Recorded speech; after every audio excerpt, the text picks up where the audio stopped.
Bismillahirrahmanirrahim. Alhamdulillah wassalatu wassalamu ala Rasulillah amma ba'd.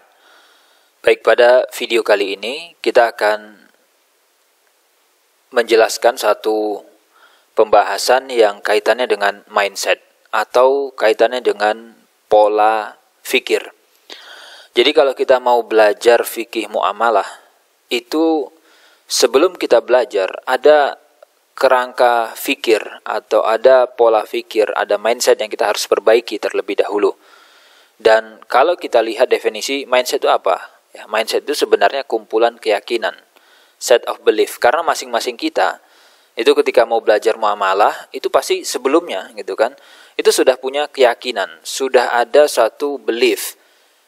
Bahkan bukan cuma satu, kadang bisa banyak. Namun kadang kita tidak sadari. Nah, maka keyakinan ini nanti akan mempengaruhi cara kita berpikir, akan mempengaruhi cara kita merasa. Lalu kemudian ujungnya adalah berakhir dengan tindakan. Nah, ini harus dibereskan terlebih dahulu sebelum kita masuk tentang materi-materi fikih muamalah. Dan dalam masalah harta, karena kita bicara harta ya, objeknya fikih muamalah itu kan harta. Maka orang-orang di luar sana itu masih memiliki mindset yang keliru terkait dengan harta. Nah, jadi kalau kita lihat old mindset atau mindset yang tidak islami dalam tanda petik gitu ya, yang ini justru nanti akan menghambat seseorang dalam belajar fikih muamalah. Itu adalah mindset di mana dia berkeyakinan bahwa harta itu adalah miliknya. Jadi karena kita bicara harta, sebagian orang atau mungkin banyak orang itu berkeyakinan bahwa ini harta kami yang cari, ini harta saya yang usahain, saya yang berjuang, saya yang capek gitu. Maka berarti ini adalah harta yang saya punya, berarti otomatis kalau ini harta yang saya punya maka terserah saya. Maka jangan larang saya, jangan atur saya, ya suka-suka saya, karena ini adalah harta-harta saya. Sehingga Anda kalau misalkan perhatikan di luar sana, ketika kita bicara tentang riba, ketika kita bicara tentang larangan menjual khomer, larangan misalnya membelanjakan harta dengan cara yang tidak benar, larangan mengurangi timbangan, apapun itu, yang kalau kita bicarakan secara fikih dan hukum, maka mereka akan protes nanti. Ya, mereka akan mempermasalahkan, mereka tidak akan terima. Kenapa? Karena ini kembali ke mindset mereka yang keliru. Ya, pola pikir mereka yang bermasalah, di mana mereka meyakini ini harta kami, kami yang punya kuasa, suka-suka kami. Nah, terserah kami gitu. Jadi jangan atur, jangan larang gitu ya, terserah. Nah, kalau masih seperti ini mindsetnya, kalau masih seperti ini pola pikirnya, maka percuma. Dan tidak akan bisa kita masuk ke pembahasan fikih muamalah. Itu akan mental nanti. Penjelasan-penjelasan tentang hukum fikih itu nggak masuk kepada orang-orang yang masih punya old mindset seperti ini. Yang pola pikirnya itu masih pola pikirnya orang-orang kafir. Orang-orang yang tidak beriman kepada Allah Subhanahu wa Ta'ala. Maka untuk mengubah mindset, ya, mengubah belief, tentu kita harus masukkan knowledge. Knowledge-nya itu yang harus kita ubah, pengetahuannya gitu. Maka apa new mindset, apa belief baru, apa knowledge baru yang kita perlu install terlebih dahulu kepada diri kita sendiri. Karena kalau ini belum diinstal, softwarenya belum masuk ke kepala kita, itu percuma. Kita nggak akan bisa lanjut ke pembahasan fikih muamalah yang lain. Maka mindset seperti apa yang kita harus install, yang kita harus tanamkan, masukkan ke dalam diri kita. Nah, ini kalau pembahasan tentang mengubah mindset ini panjang gitu. Intinya yang ini kita harus cairkan terlebih dahulu, harus gugurkan terlebih dahulu, baru kemudian kita bisa masuk. Karena untuk memasukkan mindset baru juga ini tidak mudah. Ya. Maka kita harus ubah mindset awalnya harta itu punya saya, punya kami, menjadi mindset barunya adalah harta itu punya Allah. Jadi bumi dan segala isinya itu kan harta semua. Apa yang kita punya, mobil kita, rumah kita, uang kita, emas kita, perhiasan kita, apapun itu, semua harta yang ada di diri kita, bahkan diri kita juga punya Allah. Ini pertama. Sehingga turunannya adalah kalau kita meyakini, kalau kita mempercayai bahwa harta ini punya Allah, konsekuensinya adalah suka Allah, terserah Allah, mau ngapain, mau perintahkah, apakah Allah mau larang, Allah mau atur, urusan Allah. Kenapa? Ya karena Allah yang punya. Jadi ya suka Allah. Sedangkan kita, nah ini untuk counter atau mengubah, ini mindset barunya adalah bahwa kita itu loh statusnya hanya orang yang dititipin. Kita itu statusnya hanya sebagai sosok pengelola. Artinya apa yang kita punya itu sebenarnya bukan milik kita. Setelah ini masuk ke dalam benak kita, setelah kita bisa meyakini bahwa apa yang ada itu semua milik Allah, barulah kemudian nanti muncul action.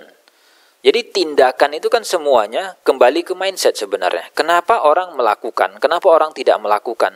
Kenapa orang bertindak? Kenapa dia tidak bertindak? Ini istilahnya sesuatu yang nampak di luar. Tapi yang di dalam yang nggak nampak itu adalah pasti ini dikendalikan oleh perasaan. Kalau dia suka, kalau dia nyaman, feelingnya bagus, ya feeling good, dia akan lakuin. Tapi kalau enggak, ya dia akan komen, dia akan protes. Nah, perasaan itu kan dipengaruhi dari pikiran dia. Pikiran tadi ya dari keyakinan tadi.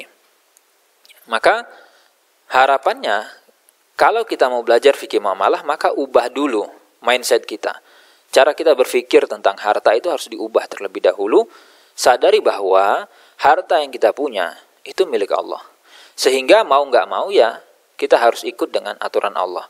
Makanya nanti orang yang sudah punya new mindset, makanya kalau kita mau ngukur diri kita gitu ya, saya ini siap nggak sih sebenarnya belajar fikih muamalah? Siap nggak saya dengan hukum-hukum Allah yang kaitannya dengan harta? Coba lihat dengan action kita gitu ya. Kalau kita mau ngukur seberapa kuat terinstall mindset baru ini di dalam benak kita, lihat aja ketika misalkan Allah Subhanahu wa Ta'ala jelaskan riba itu nggak boleh. Kemudian khamr itu haram. Kemudian investasi itu aturannya begini. Utang itu aturannya begini. Ya. Kemudian zakat, ya, cara keluarkannya seperti ini. Kira-kira kita protes nggak?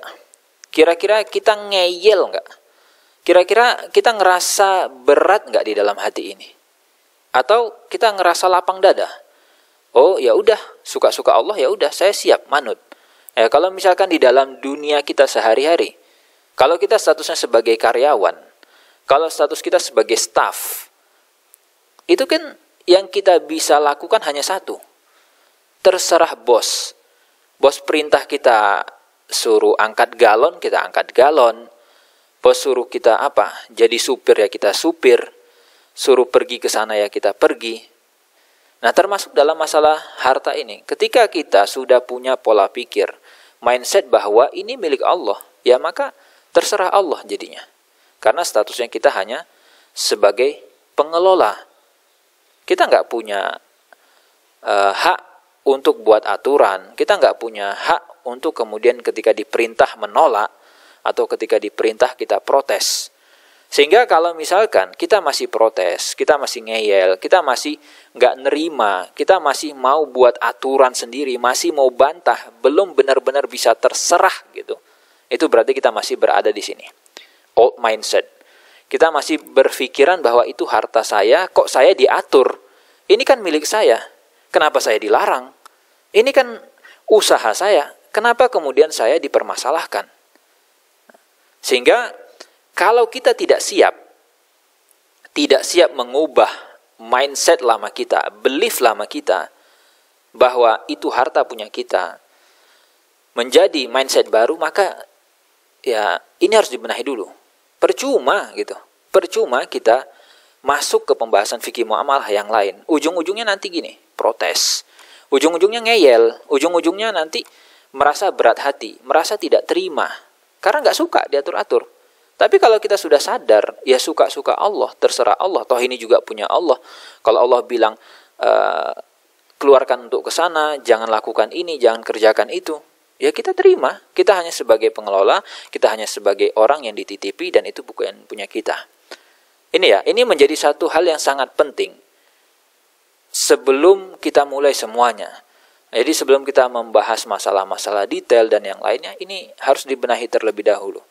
Ya, apa yang kita pikir, apa yang kita yakini, apa yang kita rasakan. Dan ini bermasalah di banyak orang sana, di luar sana, karena di sini mindsetnya kacau. Mindsetnya ini yang bermasalah. Dia tidak siap ketika kita bicara tentang hukum Allah, ketika kita bicara halal haram, nanti ujung-ujungnya gini.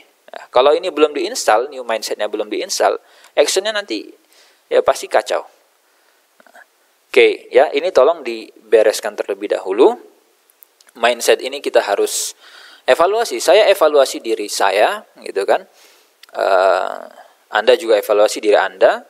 Kita lihat gitu ya, seberapa kita patuh dan taat dan seberapa kuat belief ini tertanam di dalam kita bahwa harta adalah milik Allah, suka-suka Allah dan terserah Allah. Baru setelah itu nanti kita bisa bicara tentang hukum-hukum terkait fikih muamalah. Oke, ini tolong jadi satu catatan penting buat kita bersama. Setelah itu baru kita bahas tentang hukum-hukum fikih muamalah yang lain. Semoga ini menjadi perhatian dan menjadi poin yang selalu kita ingat, sehingga nanti insya Allah akan dengan mudah kita menerima dan kita akan dengan mudah untuk mempelajari hukum-hukum yang lain terkait dengan harta ini. Demikian, semoga yang singkat ini bermanfaat dan menjadi ilmu yang berkah untuk kita.